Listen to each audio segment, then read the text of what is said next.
Christy Noam. The activist James O'Keefe, known for undercover stunts, had posted a recording of Wright's date, part of a series he calls Dating the Deep State. That video's been viewed more than 2.5 million times.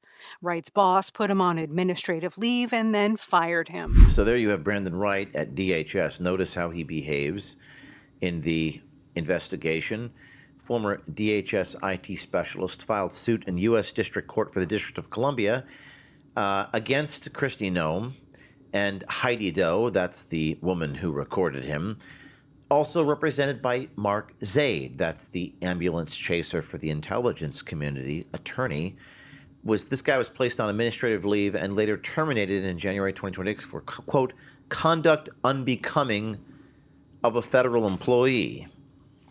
His statements were reporting what he said. Now he's suing the woman personally for reporting what he said.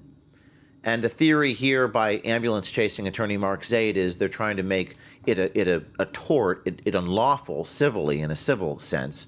They're trying to make it wrong for a person to go on a dating app and not have real intentions about really wanting to date someone. Well, if that's a form of fraud in the nation's capital, then all dating should be fraudulent. Now Wright's suing the DHS for violating his rights to free speech Pause. So violating his rights to free speech. No free speech rights were violated. And in fact, we let him speak. I feel like Mark Zaid doesn't want me to speak. If you're for free speech, then you should be supporting what we're doing. We're giving these people a platform. 2.5 million people heard his rights to free speech. As an employer, you have a right to say whatever you want. It doesn't mean I have to hire you. I'm not required to employ you. If you're braggadocious in a restaurant about, I defy James O'Keefe's orders, I spy on him, I leak, I talk about what we're doing, doesn't mean you have a right to a job. It's really a form of narcissistic gaslighting, isn't it? You all know this, of course. The difference is we're being sued. The undercover reporter is being sued here.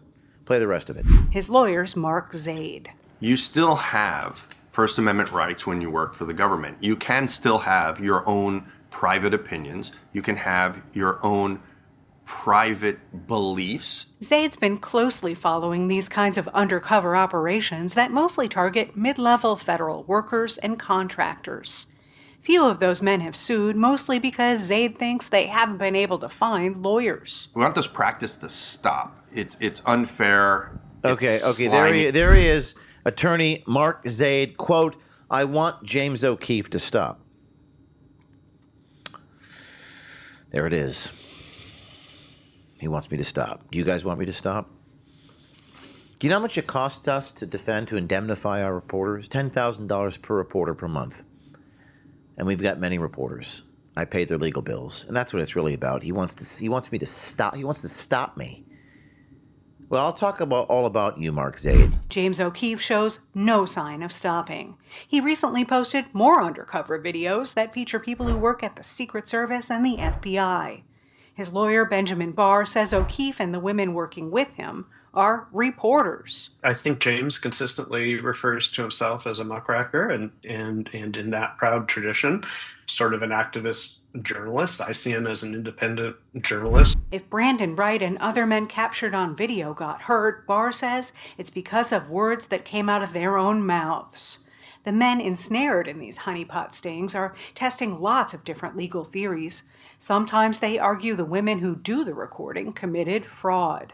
Now, fraud in the legal sense means lying to obtain money, property, or something of tangible value from the person you're deceiving. Tur reckons that doesn't quite fit what James O'Keefe and the women working with him are up to. The First Amendment strongly protects gathering and publishing information on issues of public concern, and what's legal may not be moral or ethical. But Tur says investigative journalism sometimes involves deception.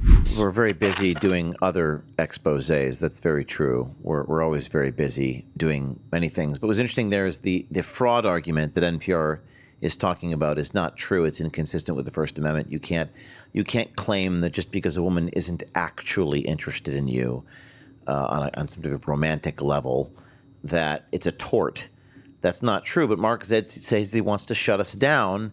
And I think we have a list of all the lawsuits we're facing currently here at O'Keefe Media Group. We get sued about once every other month, maybe once a month. We've got the Menina case. That's the guy who, from the FBI agent, who was calling Donald Trump a sociopathic narcissist, said he's working with military leaders to try to stop Trump. We've got the Kirkpatrick versus O'Keefe case. That was in the State Farm, the vice president of State Farm suing us after an undercover video captured him discussing internal corporate strategy, saying that it's wrong to build houses in the desert. Fasisi, that's the CIA agent, that said that they were withholding information from Donald Trump. And the Wright versus Kristi Noem, you just heard about that guy. And like I said, if you're going on NPR and you're in the government, there's just something a little bit off about you to do that. These cases reflect a growing legal response by powerful individuals that are trying to create this tortious interference business in Washington, D.C. And the common thread is that all the lawsuits arose after they said what they said. Now, if you are damaged as a result of saying what you say, if you lose your job because of something that you said and did, it doesn't fly under the First Amendment that you can sue and recover. That just isn't so. So they're trying to kind of, and notice in this case, they didn't sue me, they sued Kristi Noem.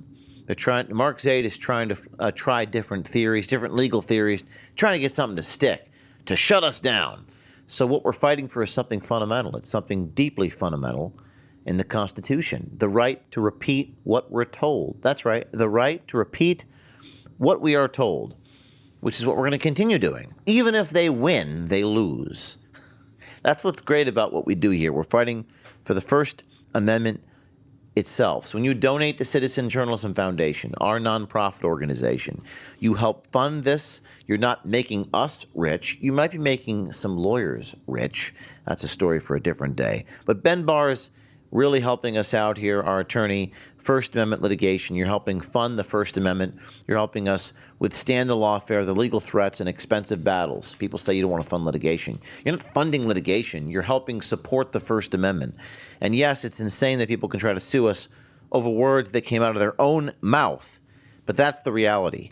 Telling the truth comes with a severe cost, a price. And it's a price we are willing to pay.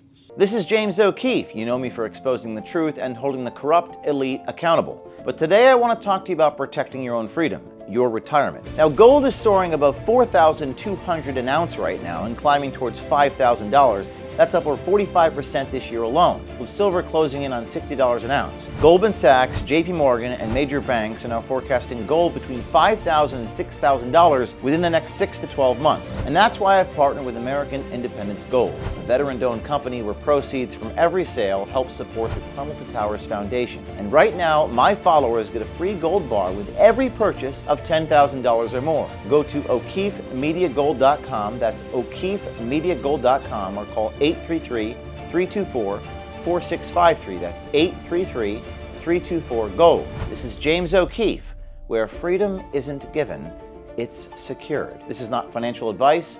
Consult a professional before making investment decisions.